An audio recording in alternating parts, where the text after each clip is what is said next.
Tá. A provocação que eu estava fazendo é para o Lanzetta falar um pouco sobre aquela provocação que ele fez no grupo hoje, sobre o tipo de jornalismo que está sendo feito, especialmente na internet. Hein, Lanzetta? Ah, tá. Na verdade, eu estou reproduzindo uma que é o do Sol, né? Agora perdi o nome dele aqui, do jornalista, né? Que edita o Sol, né? Diário, faz sempre. E ele fez uma observação hoje sobre esse nosso jornalismo, né, das manchetes, né, o que ele fez, né, uma série de manchetes de assuntos, né, e todos eles assim absurdos e irrelevantes, mas é o que estamos lendo, né, o pessoal é o Vilas, né, eu estava aqui veio Vilas. Acho que é o irmão, o irmão dele, o nome acho, do irmão dele, que é o Ricardo Vilas, né? Acho que ele é irmão do músico, né? Do Ricardo Vilas. E é muito bom esse sol dele que faz de manhã, mas hoje ele até, já que o assunto vai ser aqui no nosso jornalismo, eu até coloquei também como provocação, né? Mas é isso, mas eu estava indo porque eu fui olhar a Globo News de manhã, porque a Globo News é quase exclusiva esses assuntos mais políticos, uma ou outra coisa policial, né? E aí aparece também das manchetes dali também essa Irmã, né? Enfim, essa personagem aí. Mas é só isso, quer dizer, ele está coletando só futilidade, como eu disse, o jornalismo fútil, né? E é o que está prevalecendo assim no volume, né, da E coisa. Sabrina Sato conta que transava pouco e por isso decidiu se separar de Duzanável. Tamanho não é documento, pênis de Bill já foi tema em reality. Quem seria esse Bill? Dalareca diz que gozava com namorada sem penetração. Por aí vai. Então, o Sol, chocado com tanta notícia idiota, lança aqui uma pequena campanha grafitada numa das ruas da cidade. Não seja fútil. É Alberto Vilas, Lanzetta. O Alberto Vilas. Esse Sol é muito interessante. Vale a pena assinar gratuitamente a assinatura dele, então. A contribuição é espontânea, né? Então, e ele faz essa coisa assim toda noite, parece uma coisa de variedades, porque ele faz muita ilustração, brincadeiras e coisa, fica um negócio agradável, né? Então, e ele tem muito assinante já, então acho que ele já tem alguns anos isso, e então é uma forma, uma dessas também vai sobreviver disso, né? Então é uma das formas de fazer algum tipo de publicação, né? A gente começou, que nós somos da geração que tinha a mídia e a análise da mídia, né? De um tempo para cá, depois, até esse dia eu fiz um texto assim, mas o que a gente tem para analisar hoje, o que é mídia, né? Porque antes a gente sabia o que era. Nos anos 90, quando começou a análise de mídia, essa coisa toda, tinha uma diversificação, né?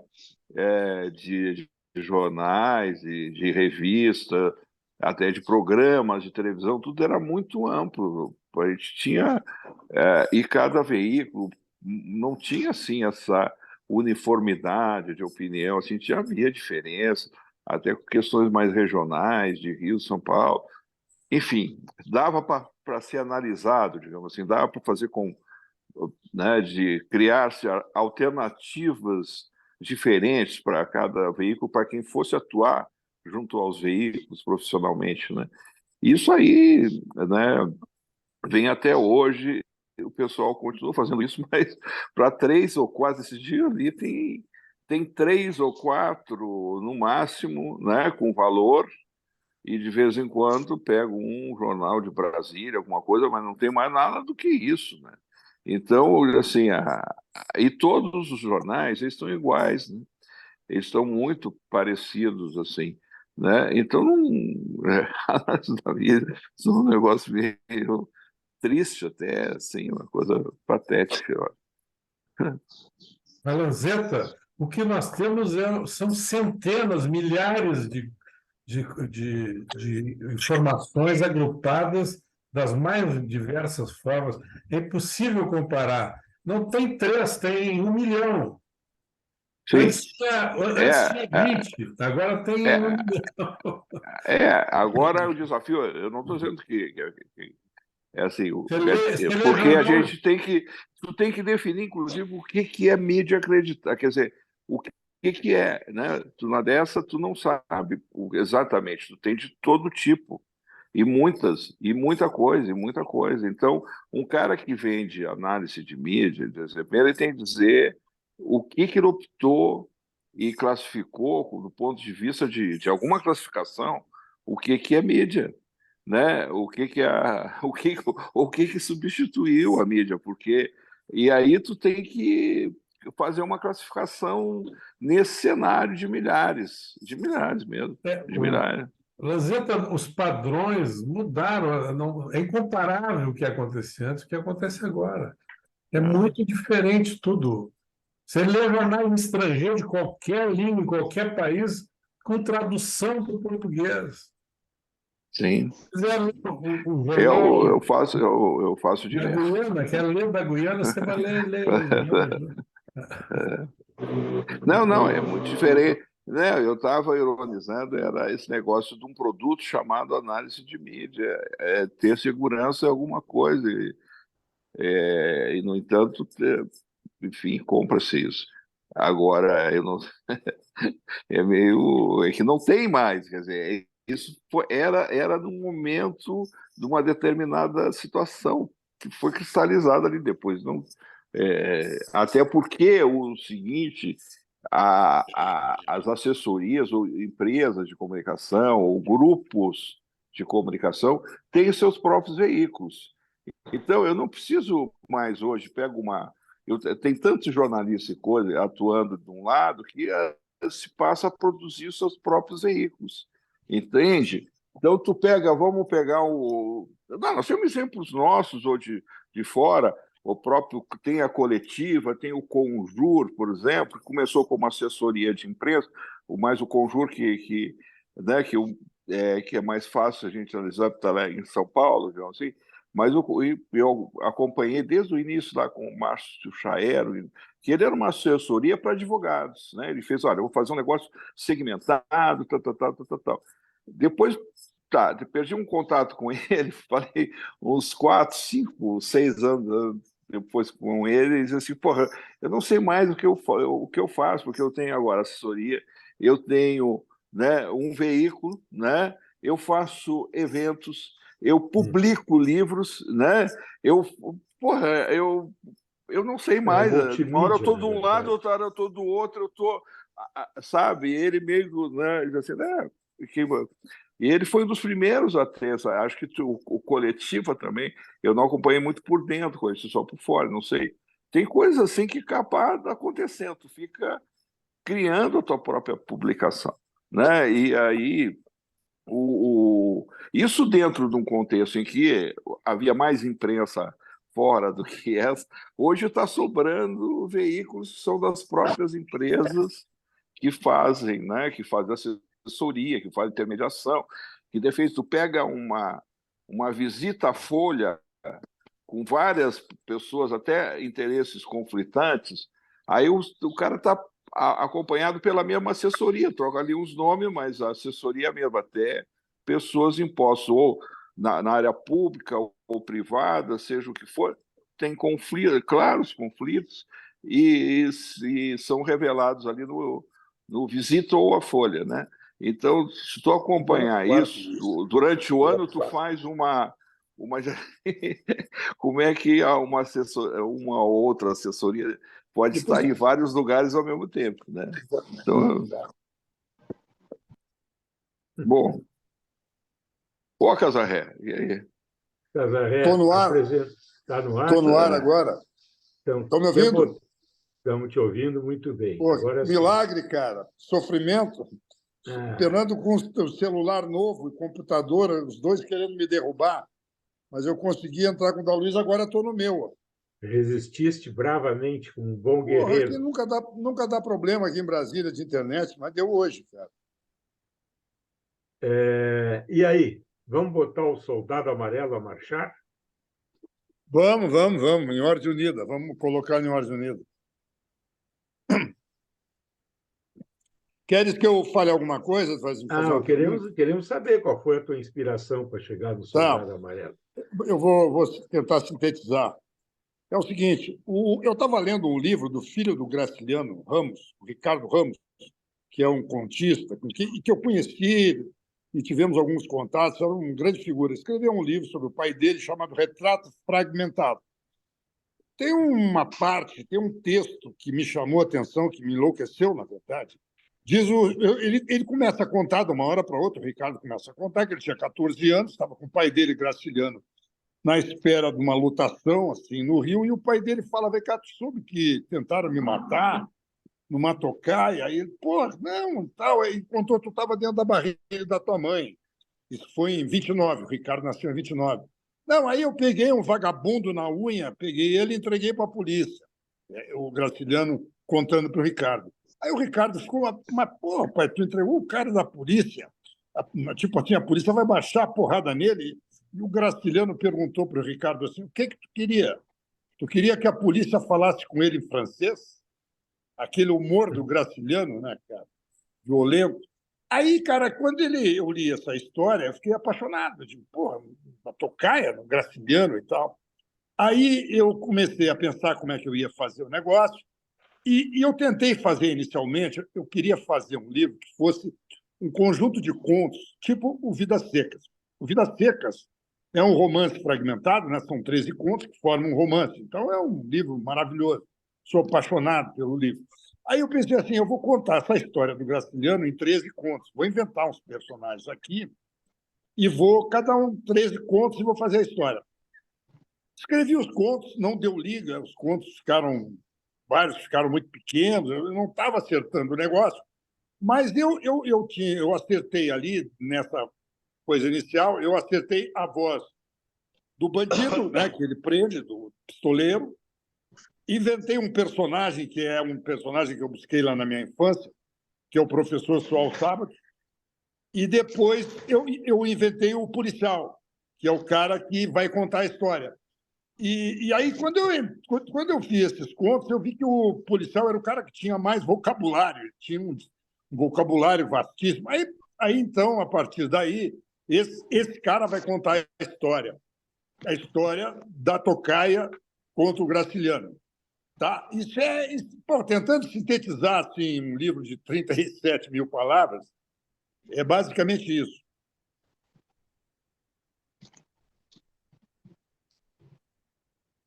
E qual é a ambientação na República Velha? Cara, é o Ele seguinte... entra, isto é, a pergunta é, tem meandros de política daquela República Velha? Tem meandros de política, sim. É o seguinte, o livro todo é um longo monólogo do policial. Eu inventei a seguinte história.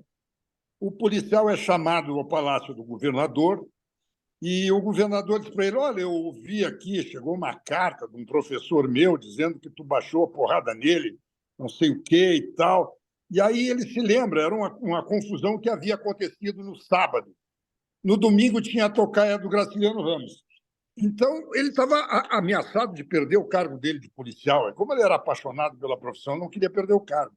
Aí ele inventou essa história ele conta essa história do professor, que vai ser um outro personagem também que eu gosto muito. E aí ele começa a contar para o governador que, na verdade, não deu porrada, não sei o quê. E aí ele começa e mete a história do Graciliano no meio, né? Aí é o seguinte, o livro foi avançando, assim, eu trabalhei nele ao longo de 6 anos. Num determinado momento, eu precisava explicar por que aquele meu policial tinha uma linguagem tão boa, tão elaborada, uma linguagem assim de político, meio ensaboada. Aí eu inventei que ele havia sido o guardião da Assembleia Legislativa lá de Alagoas e tal, e ali, nos 4 anos que ele ficou ali, ele aprendeu aquele linguajar. Então, é isso. Quer dizer, Eu não tenho assim, não sei se.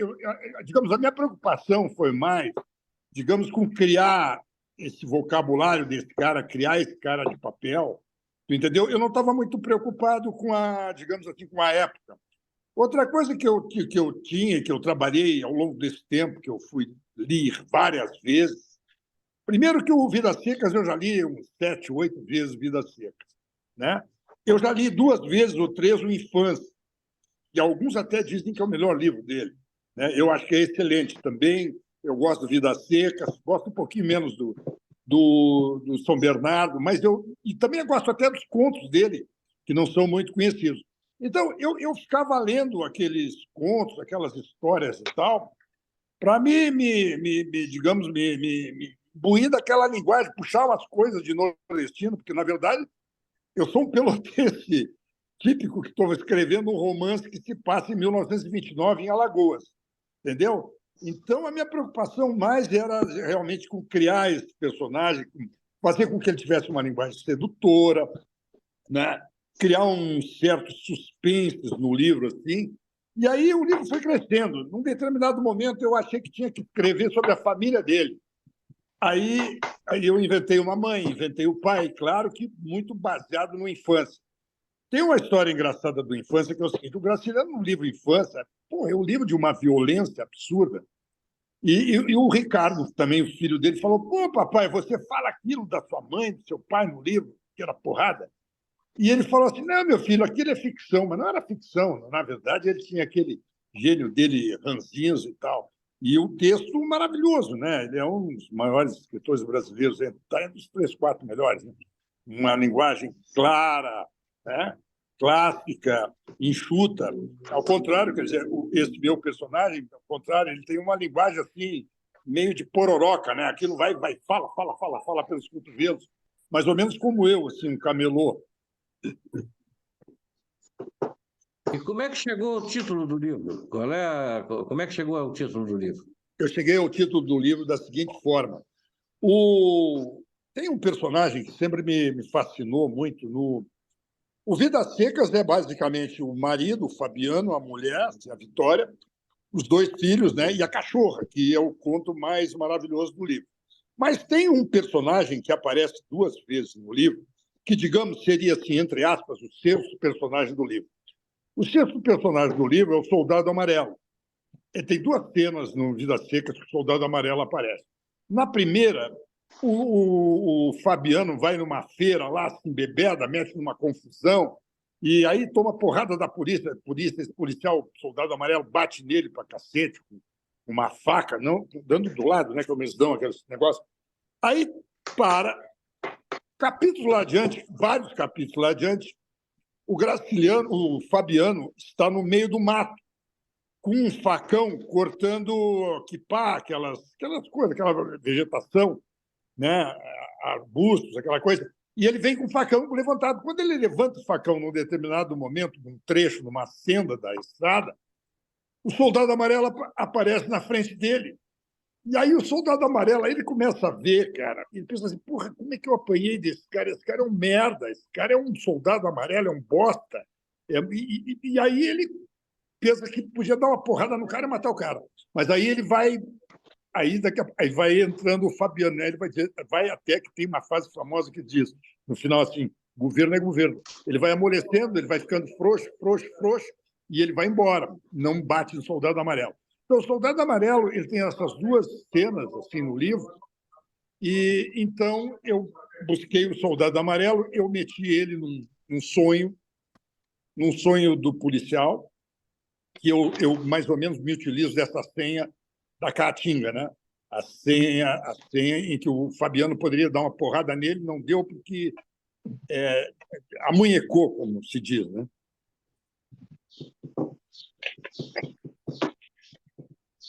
Muito bem. Compra-se o Soldado Amarelo nas melhores livrarias do ramo e na internet?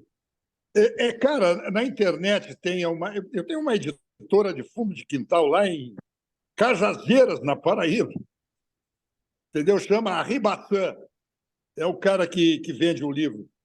Arribaçã é uma editora lá no mato que foi o que eu achei para publicar. Esse livro eu publiquei ele na internet durante a pandemia. Aí depois eu resolvi refazer, refiz e tal, e acabei publicando com esse amigo lá na Paraíba, né? Uma editora pequena, mas também também não estou muito ligado nesses negócios da área de marketing, também não tenho grandes contatos assim que pudesse fazer por uma grande editora. Então consegui essa publicação. E aí alguns amigos já leram, já gostaram, então tá bom, tá indo bem. Muito bem. Alguém quer fazer mais alguma observação? Desculpe, eu queria fazer uma pergunta. Eu não entendi como é que o Graciliano Ramos, acho que eu perdi uma parte aqui, como é que o Graciliano Ramos te remeteu a essa ambiência na República Velha? Cara, na verdade, do livro, eu tenho só um capítulo do Graciliano falando, que, na verdade, eu boto outro nome, né? Eu inventei outro personagem, né? Mas eu sintetizei mais ou menos o que eu tentei fazer dele era concentrando na narração. Ele descreve a tocaia e ele descreve como ele pegou o bandido. Entendeu? Então, eu não entrei assim. Ah, sim, claro. Agora sim, te respondendo mais claramente. É o seguinte, todos vocês sabem do negócio dos relatórios do Graciliano, né?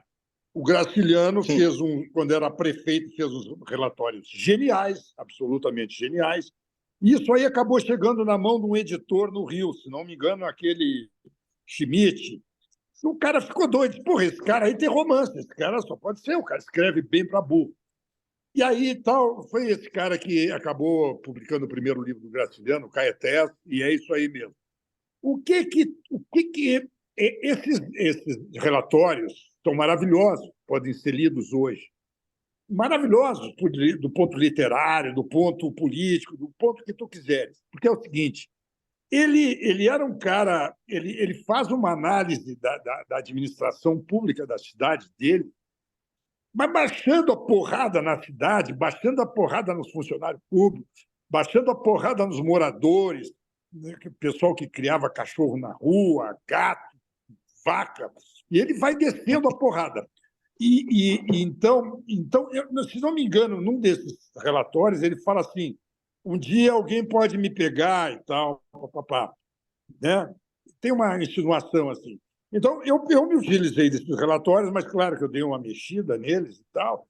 Mas é isso. Esses relatórios dele, cara, que estão encontrados aí na internet e tal, são uns negócios maravilhosos, cara, porque aquele humor dele, violentíssimo, assim, escrevendo uma cidade. Vocês sabem que ele foi secretário de Estado lá na Alagoas, e ele foi o primeiro cara que criou tipo uma merenda escolar e deu sapato para as crianças. As crianças passavam fome no colégio e não tinham sapato. E ele foi o primeiro secretário de Educação que fez isso. Então, ele era além de ser um baita escritor, ele era um homem público da maior integridade, né? Como ele depois foi preso, todo mundo sabe aquele processo idiota que ele foi preso, ficou um ano preso, mas esses relatórios dele, cara, vocês acham na internet, vocês vão ver ali o humor dele. Cara, aquilo ali é a descrição da política brasileira hoje, dessas prefeituras, né? Tomada aí por prefeito vagabundo, essas coisas todas, mas ele recria bem esse ambiente assim da administração pública. E ali fica claro duas coisas, né? Primeiro, é o humor dele, violentíssimo e ácido, e também a rigidez dele moral, não é? A ética dele, que era absolutamente inflexível, né? Então, eu usei, digamos assim, se há uma parte política dele, eu uso nos relatórios. Só que tem o seguinte, eu também boto uma suspeita no livro. Eu boto uma suspeita de que poderia ser confusão com mulher. Porque o Graciliano, ele ficou viúvo. E enquanto ele ficou viúvo ali, devia ficar pela volta ali, né? E depois ele casou com a Heloísa. Bela história, né? De amor e tal. E ela, inclusive, está grávida quando eles os dois sofrem a tocaia, né? Então é isso. Eu acho que assim eu botei ali a parte política, né? Assim, queria voltar para as mulheres, né? Aí eu inventei, como ele ficou viúvo um tempo, sem mulher e tal, até aparecer a Heloísa, eu inventei que ele poderia ter tido alguma moça que ele trocou pela Heloísa, que poderia ter mandado a matar ele, né? Então eu crio assim dois suspensos, que são o suspense político, né? De algum poder que ele desafiou, ou alguma mulher que ele abandonou pela Heloísa. É isso. Eu acho uma excelente inspiração que tu tivesse, porque o Graciliano é um cara da maior importância, tudo que ele escreveu é bom, né? E ele foi esquecido, né? Ele foi lido bastante nos anos 70, 60, foi lido um pouco. Não muito, mas foi lido razoavelmente. Toda a obra dele foi republicada e tal, né? Mas ele agora andava completamente e merecidamente esquecido, porque ele é um cara que realmente tem que ser eu acho que essa tua inspiração é muito importante, muito. Aqui Pegasse um exemplo de um relatório dele, só para a gente se orientar bem. Sobre o cemitério, é uma prestação de contas, tá? 243 mil réis. Pensei em construir um novo cemitério, pois o que temos dentro em pouco será insuficiente. Mas os trabalhos a que me aventurei, necessários aos vivos, não me permitiram a execução de uma obra, embora útil, prorrogável. Os mortos esperarão mais algum tempo. São estes os munícipes que não reclamam. Exatamente. Iluminação, 7.800.000 réis. A prefeitura foi intrujada quando, em 1920, aqui se firmou um contrato para o fornecimento de luz. Apesar de ser um negócio referente à claridade, julgo que assinaram aquilo às escuras. É um bluff. Pagamos até a luz que a lua nos dá. Higiene. O estado sanitário é bom. O posto de higiene, instalado em 1928, presta serviços consideráveis à população. Cães, porcos e outros bichos incômodos não tornaram a aparecer nas ruas. A cidade está limpa. E aí segue o relatório muito bem humorado. Diga. Eu fico imaginando o que diria ele hoje sobre esse acontecimento lá da Braskem em Alagoas. Fico imaginando como é que seria o relatório, né? Muito bem lembrado, muito bem lembrado. Oi, Casarré. Diga. Eu queria te fazer uma pergunta. É o seguinte, tu é o escritor mais prolífico que eu conheço.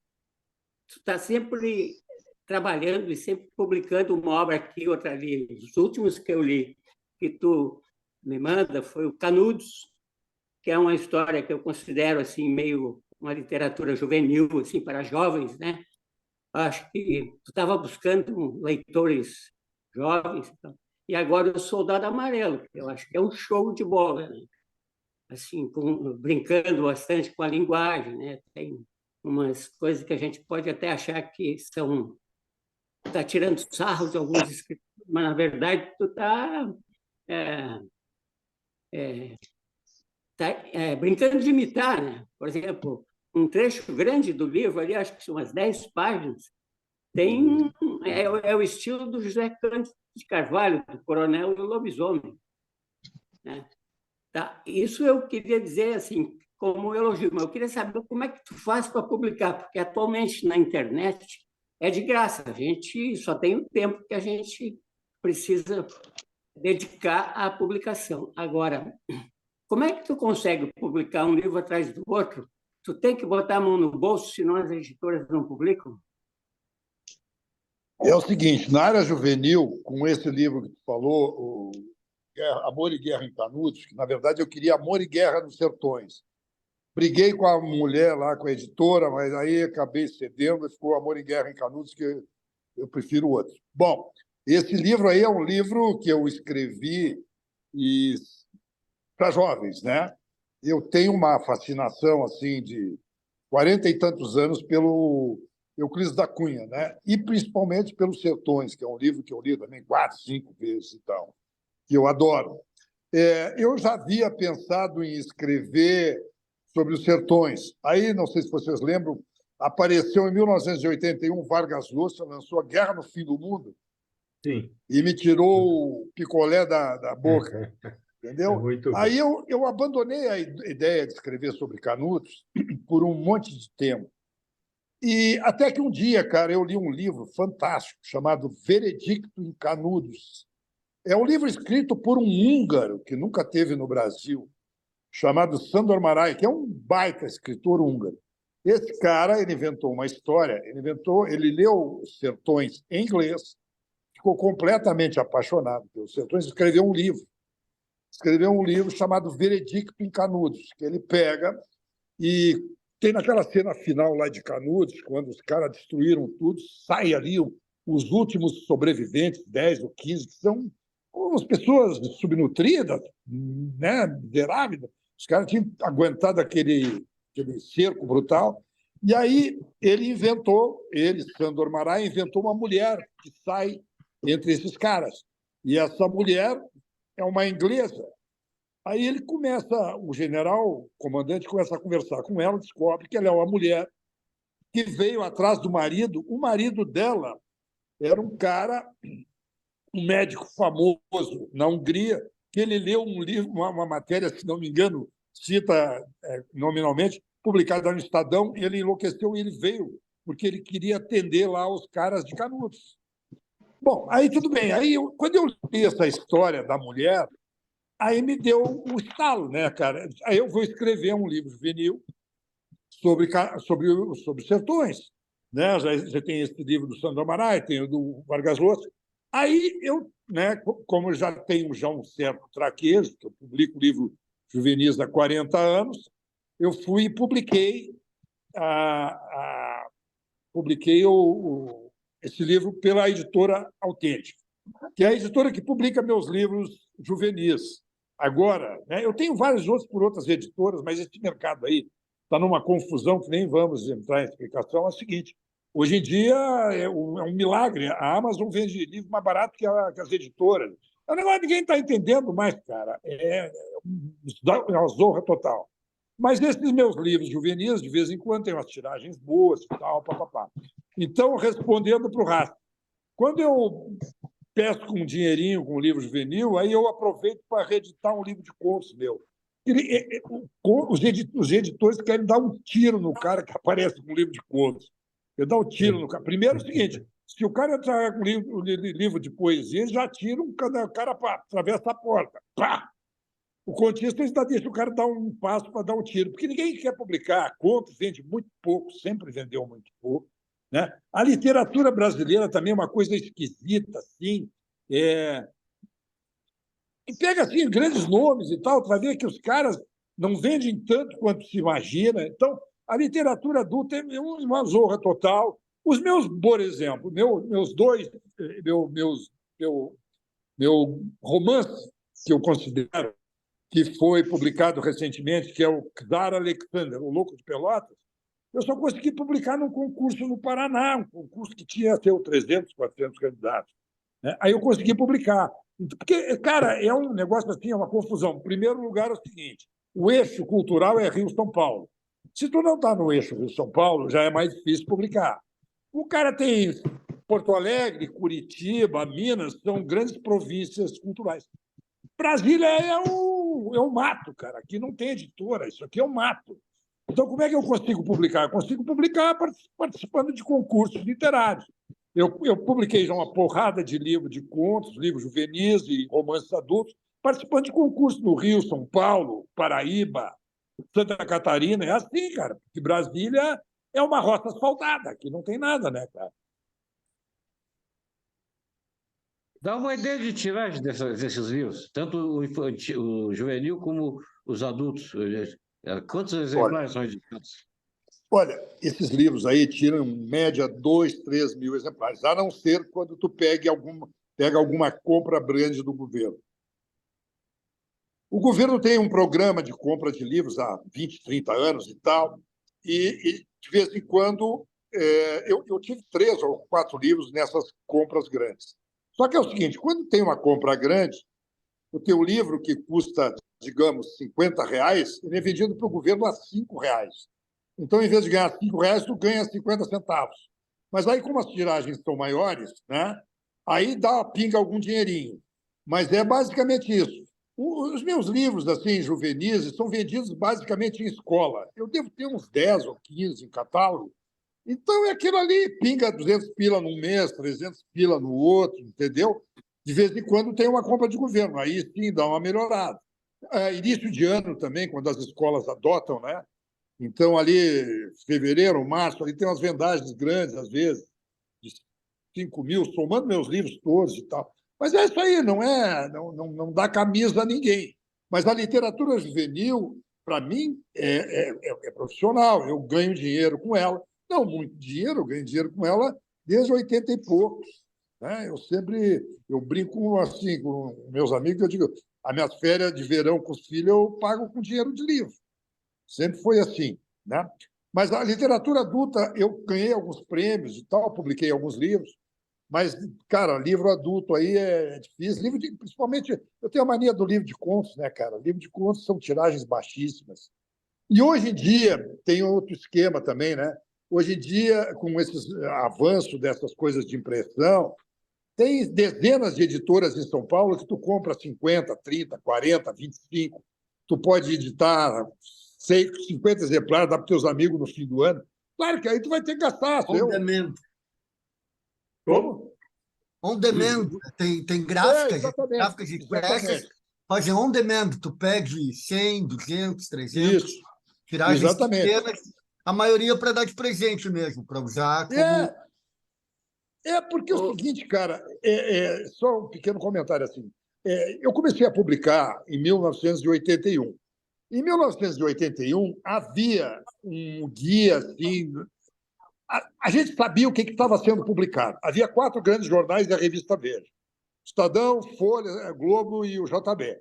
Então, se conseguisse meter resenha ali, tinha alguma chance de vender. Então, eu publiquei meu primeiro livro pela Francisco Alves, tive resenha no Globo, resenha no Coisa.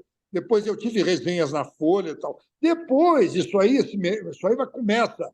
O mercado, em vez de publicar, quando eu comecei a publicar, publicava 10 livros por semana, passaram a publicar 100. Hoje deve ser 1.000 por semana, entendeu? E só tem um jornal literário, aquele no Paraná, que resenha 50 livros por mês. Então, não há espaço para ninguém, cara. Então, há também uma coisa que eu não entendo, não mexo, mas que a garotada mexe. Hoje em dia tem 10, 15, 20 blogs de literatura, né? Então, o pessoal troca informação ali, publica ali e tal, né? E as editoras também, elas sempre tentam publicar um nome mais novo, um nome que vai atrair por um aspecto X da vida do cara. Entram nisso, né? Hoje em dia que tem esse negócio da chamada literatura identitária, aí o cara tem uma vida complicada, tal, já dá um lixo, aí os negros vendem, assim, entendeu? Então, cara, eu não sei como é que funciona hoje. Como é que, de vez em quando, por exemplo, estou me lembrando agora, o único livro que eu me lembro brasileiro que aconteceu nos últimos anos foi um livro chamado Torto Arado, que eu vou ler agora, ainda não li. Torto Arado. É um garoto da Bahia que escreveu um livro que venceu o maior prêmio de Portugal, que eu não me lembro o nome, que é 100 mil euros. Então, o livro explodiu e o livro está tendo uma leitura muito boa. Mas o que eu me lembro, assim, não estou me lembrando muitos nomes, né? Mas tem. Agora eu descobri também, tem uma escritora mineira que está vendendo muito livro. Carla Madeira, parece que é o nome dela. Ainda não li nada Carla Madeira escreve muito Carla bem. Madeira, né? Escreve muitíssimo bem, tem um belo do estilo. No caso do Jefferson Tenório, nós temos aqui o caso do Jefferson Tenório, que é o representante da negritude, digamos assim. Pois é, tem várias pessoas que conseguem, nesse caos aí, né, furar o bloqueio e tal. E, na época, era jornalista, tinha contatos, então, às vezes, eu conseguia, no Globo, mandava um exemplar e conseguia que o editor, que eu conhecia aqui em Brasília 20 anos antes, o cara fizesse uma resenha. Mas hoje os jornais os jornais não têm mais resenha, não tem. Cara, eu me criei assim durante 20, 30 anos lendo todos os suplementos literários do Estadão, do Folha, do Globo. Aí a gente sabia o que estava acontecendo no mundo. Então, eu não sei, a informação sobre literatura hoje ela está muito esfarelada no vento aí, entendeu? Como grande parte de todas as informações hoje, né, Casaré, está pulverizada. Então, no caso dos jornais, enquanto veículos impressos, eles cada vez reduziram mais o seu tamanho, o seu número de páginas. O Estadão reduziu, inclusive, o tamanho. Então, nessa redução de número de páginas, realmente, para a literatura propriamente dita, praticamente não sobra espaço nenhum. Mas esse espaço vai ser ocupado pelo que está na web, né? Como você disse, tem centenas, milhares de blogs e informações sobre leitura. Tem uma colega nossa, inclusive, que tem um blog chamado Bom de Ler. É um belo nome, Bom de Ler, onde ela dá muitas boas informações sobre literatura. Gerinha, deixa eu interromper o fluxo aí, amigo. Eu tinha te falado que eu tenho um compromisso. Eu te agradeço muito a oportunidade de conhecer esse grupo, alguns amigos, inclusive, parte dele. E compromisso com Neta a gente não adia nem cancela. Então, um abraço a todos e até uma próxima oportunidade. Valeu, Mário. Até uma próxima. Posso o convidado especial do Casaré hoje. O Casaré, o Torto Arado, eu li e achei bem ruim, ao contrário de muita gente. Eu achei que o livro começa muito bem e depois começa o politicamente correto. E aí o livro despenca. Eu até quero ouvir a opinião de alguém mais. Eu entendo porque que o livro... Eu ainda não li. Eu achei bem ruim e fraco. Nem li o livro dele. Eu li e eu acho que é a mesma impressão, assim. Eu acho que ele vai bem até a metade, depois ele vai se perdendo, sabe? Exatamente. E se torna não convincente. Eu concordo também. Também achei a mesma coisa. E a outra coisa, acompanho a todos. Votos também. A Carla Madeira, eu não sei se alguém leu também, eu achei uma das mais fracas. Desculpe, Vieira, discordo.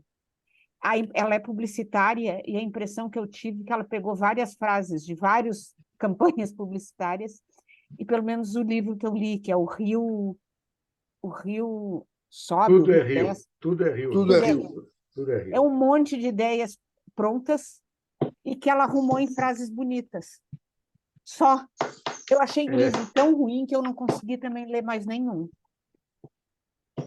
Quando eu falei ali, eu falei que eu não li o Torto Arado, eu estou falando o seguinte, o rapaz o autor, ele teve ele conseguiu furar a bolha, né, aparecer, porque ele ganhou um grande prêmio em Portugal, né? E então é o prêmio, eu não me lembro o nome lá, mas é um prêmio grande e tal, e a partir daí tem toda uma badalação. E algumas pessoas leram e gostaram, eu acho, muitos não gostaram como vocês, e eu estou querendo ler, porque eu não li ainda, entendeu? Então... Ô, Casaré, não vai embora sem falar dos cursos de escrita criativa, que leva todo mundo a escrever do mesmo jeito. O que tu acha? Cara... Boa essa. Olha... Eu nunca poderia explorar esse mercado em Brasília aqui, mas nunca explorei. Na verdade, não explorei porque eu sou muito preguiçoso. Não, na verdade, é o seguinte, o que eu acho? Eu pensei, lá em 80, eu pensei em fazer uma oficina literária em Brasília, e numa época que eu estava matando cachorro a grito, pensei em fazer uma oficina literária para reforçar o orçamento. Depois eu desisti. Mas é o seguinte, o que essas oficinas... O que são essas oficinas? Essas oficinas são oficinas comandadas por alguns escritores atestados, o cara tem 4, 5, 10 livros e tal. Ele cria uma oficina literária que ele vai ensinar. Na verdade, ele não vai ensinar a escrever. Em tese, ele vai ensinar o cara ali, o cara vai escrever um conto, ele vai fazer a crítica e vai ficar uma discussão e tal. Alguns caras dizem que a oficina literária é mais para o professor indicar leituras para o cara ler depois. Mas vamos ao fato concreto. Como são as oficinas literárias? As oficinas literárias de Porto Alegre, que eu conheço mais ou menos, e do Rio, São Paulo, quem é o público? O público dessas oficinas são arquiteto, dentista, advogado, juiz, empresários. São caras bem-sucedidos na sua profissão, com 45, 50 anos, Então, tem uma oficina literária lá, 500 pila, ele paga 500 pila. Então, esse é o público de oficina literária. É o público de pessoas profissionais liberais e tal, que já tem uma grana, vão pagar uma grana, 500 pila por mês lá, e vão se encontrar com o escritor, que vai ler o texto dele, vai falar, aqui está errado, esse personagem já tinha assado, tal, vai indicar algumas leituras para ele. Então, é uma oficina, essas oficinas literárias funcionam basicamente para atender um povo de classe média, porque elas são pagas. Não é uma oficina de graça. Né? A questão, então, é isso. Casarré, deixa eu te apartar. A questão que o Geraldo levantou é mais profunda. Tu acredita ou entende que com essas oficinas literárias o texto acaba ficando muito homogêneo, muito um pastel igual de todos os lugares? Deixa eu dar um depoimento, Vieira. Durante 6 anos, eu fui coordenador de literatura da Prefeitura aqui de Porto Alegre. E uma das minhas atribuições era justamente coordenar um prêmio literário anual, e o prêmio era a publicação de um livro. Bom, acontecia bem isso primeiro que o Cacarré falou. Quase todos que se inscreviam eram oriundos de oficinas literárias, das mais variadas que tem aqui em Porto Alegre. Muitos também eram esse perfil que ele mostrou, principalmente pessoas ligadas ao direito. Não sei qual é o tipo de atração que o direito desperta na veleidade literária das pessoas, mas tinha muito juiz, promotor, advogado, que, já com a vida ganha, podia se dedicar de maneira diletante à literatura. E isso mostrava também isso aí que tu lembrou agora há pouco. Havia uma padronização. Eu, nos 6 anos que eu coordenei isso aí, com as centenas de trabalhos que eu li, eu não vi nenhum trabalho ruim, nem bom. Então não tinha nenhum idiota, né? Todo mundo sabia escrever, todo mundo tinha um domínio da escrita, da narrativa, da estrutura, mas também não tinha nenhum criador, assim, não ia surgir dali um Guimarães Rosa, um Paulo Leminski, um Irmãos Haroldo e Augusto de Campos. Não ia, porque era tudo uma literatura quadrada, certinha, sem erros. De manual, como? Né? De manual.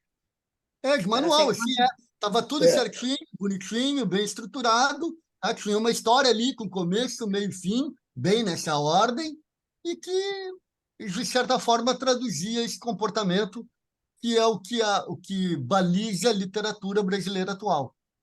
Bom, eu tenho coisa para falar.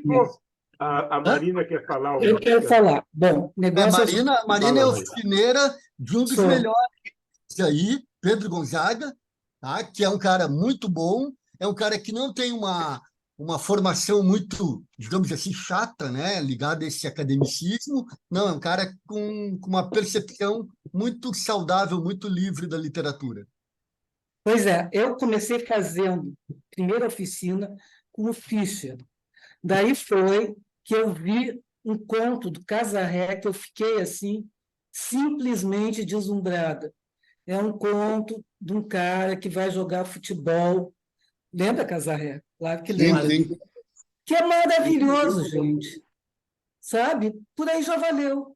Só isso. As outras oficinas que eu fiz. Esse é meu depoimento. Às vezes eu acho que uma oficina seria mais eficaz na sugestão de livros e de textos e de escritos do que de tentar ensinar, olha, tu começa capítulo 1, capítulo 2... Não, isso aí não, né? Mas tu sabe que isso aí não rola, né? Bom, mas muitas oficinas se estruturam dessa maneira, né?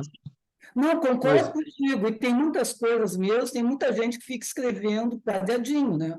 Memórias da vovó, né? Aquelas coisas assim, que tu, ai, meu Deus. Outra coisa, o Casarré falou ali um pouco antes, que um contista entra numa editora, o cara já quer atirar nele. Né? Isso também ocorria lá, onde eu recebia o material, tinha muito contista, e principalmente Casarré, que é uma praga muito maior, cronista. E o cronista, sabe quando ele aparece? Em março, porque ele fica em janeiro e fevereiro na praia, sem ter o que fazer, ele resolve escrever sobre suas experiências. O mar, a areia, o sol, as mulheres bonitas. E aí ele volta para Porto Alegre em março achando que ele é cronista. Aí ele pega tudo que ele escreveu em janeiro e fevereiro e quer publicar. Grande exemplo esse. Mas eu queria ouvir a opinião do Flávio Dutra. O Flávio Dutra já editou livros com outros colegas, frutos de uma oficina literária, não foi assim, Flávio? Não, não é bem isso. A minha experiência é a seguinte, e tu participou dela de alguma maneira, o Márcio editou comigo um outro tipo de coisa, tá? E se tu achar um nicho de coisa, tu tem relativo sucesso. Eu não vou dizer nem... E todo mundo que me consulta tem editor aqui. O que eu vou te dizer é o seguinte, não é para te enriquecer nem para a Academia Brasileira de Letras, primeira coisa. Então, tu tem que dominar tuas expectativas. Então, nós fizemos agora recentemente um livro que entendemos entre nós lá de um grupo de botequeiros, que fomos bem sucedidos, e vendeu quase 300 exemplares, um pouco mais, tá? Que que era conversa de boteco, tá? Pô, foi um troço sensacional. Fizemos um outro, e tu participou desse, Vieira, que é de uma outra confraria que nós participamos, de egressos da TV, também coisas de boteco, um livrinho, coisa que enchemos lá o bar do Beto, tá? Uma noite sensacional. O prefácio do Anônimos Gourmet, que teve lá, tomou-lhe um fogo naquela noite, enfim. Se tu achar esse nicho, tá? E o nosso nicho é meio conversa de boteco, tá? Eu trabalho também muito a questão ouvido na mesa ao lado, que também é coisa de boteco e tal, e funciona nos meus livros de crônica, tá? Que eu não faço no verão, que eu não tenho esse tempo de ficar 2 meses na praia, Marcito, tá? Então, se achar esse nicho aí, é capaz de sair alguma coisa, isso aí. Outra coisa, né? Eu não tenho editora, eu banco meus livros e me ressarço do lançamento, né? O Flávio até, complementando o que ele está dizendo, ele até poderia criar uma oficina de editoração. O Flávio, muito mais do que um escritor, é um agregador de ideias. Né? Agora, eu não estou, acho que, fazendo confidência nenhuma, dizendo que ele está bolando um livro sobre as histórias de peladas, de jogos de futebol, peladas jogadas em campo, não as mulheres nuas. Os peladeiros. Peladeiros.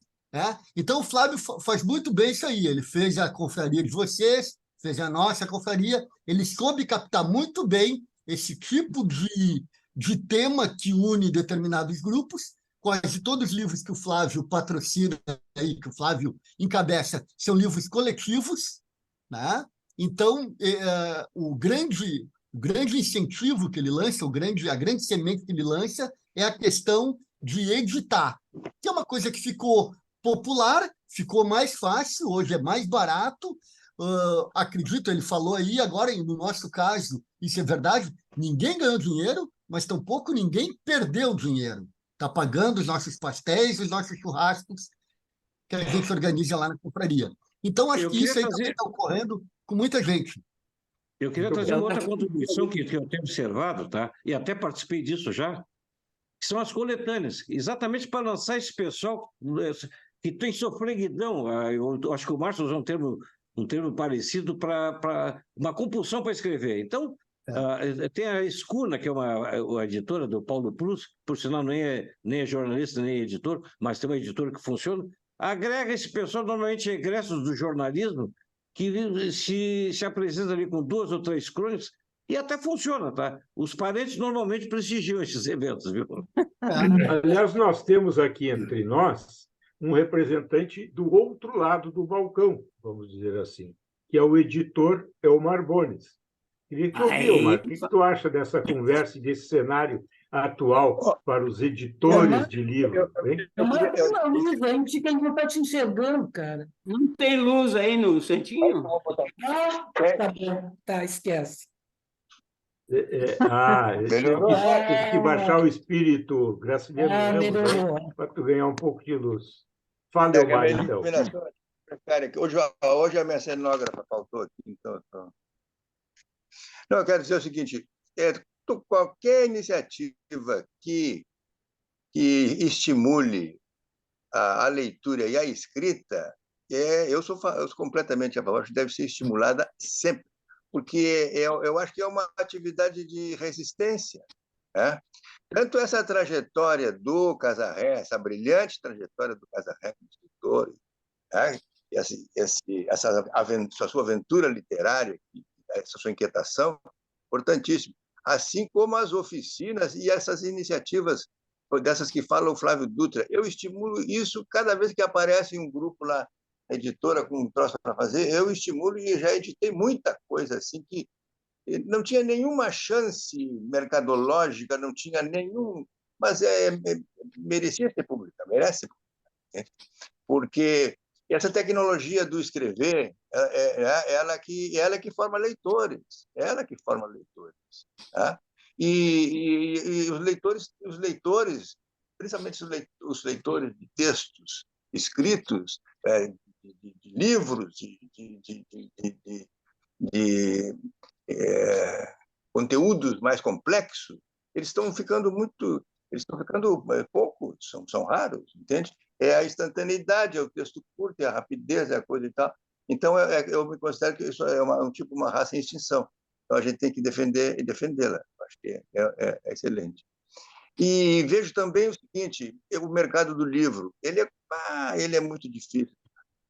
Ele é um mercado que tu consegue sobreviver nele, se fizer muito esforço, tu sobrevive, mas mais que isso, sabe, ter recursos para investir, isso porque é tudo contra ele, é tudo contra ele. Não tem acesso a nada. Bicudo. Esse último livro que tu fizestes aí, em companhia do Bagro Nuevo e outros, sobre Viamão, é um formato diferente. Ele teve sucesso, apesar do bom patrocínio e tal, ou não? Sim, ele foi um enorme sucesso. Me surpreendeu. Porque esse tipo de livro esse tipo de livro é um livro também que eu estimulo muito, que é o livro feito por jornalistas, um livro feito como se faz uma revista ou um jornal, um livro que mesmo quando aborda temas históricos, ele busca uma ligação com o presente, com a concretude das coisas que aconteceram, onde elas resistem ainda, os sinais dessas coisas que aconteceram. Então, eu dei no lugar, conversar com as pessoas que moram naquela comunidade, sabe, envolver a formação do lugar. Tudo, né? Então, esse livro surpreendeu muito em Viamão, porque Viamão, a imagem de Viamão que os próprios viamonenses absorveram é que Viamão é uma cidade dormitório de Porto Alegre, né? E que aparece no noticiário quando as gangues lá do tráfico da Vila Cecília, da Vila Augusta, lá, né? Da Vila Santa Isabel e da Vila Augusta, lá, entram em guerra e tal. Né? E, na verdade, Viamão é o maior patrimônio ambiental da região metropolitana. E tem um patrimônio histórico que está todo detonado porque não tem consciência disso. Gente. É o lugar onde começou o Rio Grande do Sul, as primeiras instâncias, e isso foi totalmente a imagem de cidade dormitório e interessa aos proprietários dos imóveis, aos proprietários que esse patrimônio lá não seja muito conhecido, não venha à tona o que está acontecendo lá. Tá? Então, isso fica meio escondido. O livro surpreendeu. Tá? Primeiro que revelou para Viamão uma história que Viamão não tinha muita clareza, e segundo que mostrou a riqueza ambiental que é Viamão. E eu vejo aí nesse tipo de livro um enorme caminho para jornalistas se associarem com historiadores, com escritores, com outros grupos e produzirem coisas assim. Entende? Por exemplo, os municípios gaúchos, se tu não tiver uma história local, assim, com um ponto de partida para as pessoas se entenderem a história local, tu não vai ter história regional, tu não vai ter nada, porque tem outra, alguns resgates, como tu fez com os Lanceiros Negros. Eu acho um livro excepcional. Tá? Lanceiros Negros. O próprio Gumercindo, que nós relançamos agora, ele é um resgate desse mundo pastoril que aparentemente terminou, mas ele está aí, tu liga o rádio, ele está lá, cultura gaúcha, os caras falam de gaúcho. Está falando da cabeça de Gumercindo Saraiva? A cabeça do Gumercindo Saraiva, Elmar, os Lanceiros Negros, sim, vocês nunca conseguiram colocar em escolas? Não. Já tivemos a aprovação da secretaria, acho que quando era... Eu não me lembro se era, tivemos da presidente do Conselho de Educação, ela reconheceu que o livro tinha um caráter paradidático e podia ser recomendado, mas não conseguiu ir adiante. Nem a história do Rio Grande do Sul, que a gente conseguiu um atestado também, não conseguimos. Nem a história não conseguimos. Isso aí a gente não conseguimos por razões mais objetivas, né? Então, mas eu vejo nesse caminho aí uma saída, inclusive, para o jornalismo, sabe? Uma saída para o jornalismo. Porque eu estava outro dia falando com o Vieira em Polidoro. O jornalismo ele nunca foi uma atividade autossustentável. Talvez em alguns momentos, de alguns jornais, no tempo que eles eram impressos e vendidos nas ruas, e tenha havido uma autossustentação pela venda do produto. Né? O jornalismo sempre teve que ter uma muleta, né? E a melhor muleta que surgiu foi a publicidade. Só que foi uma muleta tão grande que ele se acostumou tanto com ela que, sabe, tornou absolutamente dependente dela e hoje ela não precisa mais dele, né? Hoje ela não precisa mais dele. Então, ele está absolutamente sem pai nem mãe. Na Cojornal a gente já tentou isso, né? Já meio que testou esse modelo, que é fazer projetos especiais ou livros sobre história, ou revistas, ou anuários, ou seja o quê, que seja uma nova fonte de receita e que seja um suporte que dali possa ter, possa subsidiar, digamos assim, um tipo de jornalismo mais independente, né, que não dependa tanto. A Núbia levantou uma questão, ela não conseguiu participar hoje, mas pediu para colocar no plenário, que hoje a grande parte desse jornalismo independente, o Matinal, Pública, Meio e todos os demais, Intercept, todos eles dependem de vaquinhas virtuais ou coisas do gênero.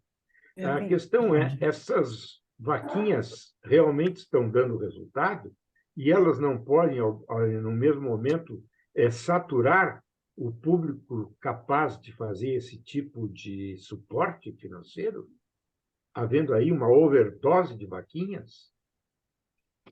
Eu acho que só o leitor não sustenta. Eu acho que a história pode ser que essas novas tecnologias tragam uma novidade, uma mudança no comportamento do leitor, o que eu não vejo no horizonte, tá? Mas a história do jornalismo mostra que só o leitor não sustenta. Só o leitor não sustenta. E a vaquinha fica na bolha, né? A vaquinha fica na bolha, então acaba se exaurindo de si mesmo, né? Exato. Eu entendi. Deu um corte aí quando tu falaste, pelo menos para mim aqui. Não, eu quis dizer o seguinte, que a vaquinha normalmente fica na bolha. E aí se exaure, né? As bolhas, daqui a pouco explode, né? São sempre os mesmos que contribuem, é isso. Mas o que tem visto na prática é que o dinheiro das vaquinhas nunca é suficiente para o cara sair dessa situação da mão para a boca, sabe? É sempre precário, e não tem jornalismo independente se tu não tiver recursos para fazer as matérias, não tiver gente, não vai ter jornalismo independente. Independente de quê? Né? Como dizia o Egberto Gismonti, os músicos independentes dependem de tudo. Não tem. Eu queria dar um exemplo. Fala, Casarré. Eu queria dar um exemplo seguinte. Tem mais dois cúmplices meus aqui, o Lanzetta e o Haas. Na verdade, nós já publicamos 4 livros de crônicas sobre Pelotas, que nós inventamos na casa do Lanzetta, lá em 2016. Nós começamos o seguinte, numa brincadeira, na casa do Lanzetta, nós resolvemos juntar 10 ou 15 caras de Pelotas, e cada um contava uma história da cidade, de um bairro, um acontecimento, uma coisa assim. E aí, nós publicamos 4 livros. Todos nós botamos dinheiro, mas nos primeiros a gente ainda teve saco de fazer lançamento, ainda recuperamos algum dinheiro, né, Lanzetta? Os 2 primeiros, depois começamos a perder. Mas agora no último, que é um livro ambicioso realmente, nós fizemos um livro de alta qualidade chamado O Almanário de Pelotas. Nós conseguimos um editor em Pelotas que bancou metade da edição. O cara pagou metade da edição. O resto são os patos de sempre que botaram dinheiro, eu, Lanzetta e outros. né? Mas nós conseguimos publicar 4 livros sobre Pelotas. Esse último livro nosso, eu acho que está excelente, modestamente, né? Mas eu até gostaria de saber, quem quiser receber esse livro sobre Pelotas, que é o Almanário, que é um livro seguinte, nós fizemos uma mistura de almanaque com dicionário, mas tudo meio escrito, meio de sacanagem, assim, meio na brincadeira. Mas é um livro bonito, com uma programação gráfica linda e tal, e nós conseguimos um editor em Pelotas que botou R$10 mil no livro. Tá? E o cara já se pagou, já tirou o dinheiro dele. Acho que já está até ganhando dinheiro. Nós não. Da Vanguarda? Hein? É o da Vanguarda, da livraria o da Vanguarda. Da Vanguarda, exatamente. O Ayrton Centeno, né? Não, o Ayrton Centeno é o editor de 3 livros. Eu editei o primeiro, o Centeno depois editou os 3 outros. O Centeno é um excelente editor. O Centeno escreve bem para burro, é um baita jornalista, fantástico. Mas nós conseguimos fazer isso em Pelotas, 4 livros. Nós fizemos com vaquinha. E fizemos o livro que a gente achava que tinha histórias da cidade que teriam que ser contadas. Se nós não contássemos, não iam ser contadas. E elas agora estão registradas em 4 livros de crônicas sobre a cidade de Pelotas, né? E eu quero ver se vocês aí quiserem algum se interessar no Almanário, passam o endereço para o Vieira aí, que depois eu remeto. Eu ainda tenho bastante exemplares aqui. Beleza. Tá bom. Está feito o comercial pelotense. Vai custar caro isso, em todo caso. Não. Vamos lá. A nossa editora é a única no mundo. Polidoro. O Casarré já manda os 3 deles. O Polidoro ainda está presente hoje no grupo aí? Então, Polidoro. Aliás, eu queria fazer uma observação, que é o seguinte. Eu acho que essas oficinas de literatura, elas equivalem a curso de culinária, a aula de violão, advogados... Pintura, é verdade. Essas pessoas, elas querem ter uma forma de expressão, gostam daquilo ali e vão fazendo, não necessariamente para se tornar concertistas de violão ou chefe no maior restaurante da cidade. Então, a expectativa de que nem a escolinha de futebol, quem é que surgiu na escolinha de futebol e virou craque do Barcelona? Só os caras que o Barcelona coloca lá no Messi, outros que eles pegam pequenininho assim, botam numa chocadeira lá, botam um músculo no cara, ensinam... E aí algo tem uma chance, que é uma atividade muito bem remunerada, rola muito dinheiro, é um negócio grande, né? Mas eu não vejo assim a escola de literatura como algo para formar realmente escritor. Deve acontecer, de repente alguém foge, sai da curva e consegue ser Mas o cara aprender técnicas para escrever um romance ou um conto, o cara está feliz da vida se foi publicado um livro. Olha, eu tenho um colega meu chamado Tobias Carvalho, que ele ganhou um prêmio, como é que é? Sesc de jornalismo. Sesc de jornalismo de literatura. Mas ele pegou um nicho muito bom, né? Que é o nicho gay. Que são os nichos que estão aparecendo agora, né? Mulheres, negras, né? Essas histórias, e ele se deu bem. Está vendendo pra caramba.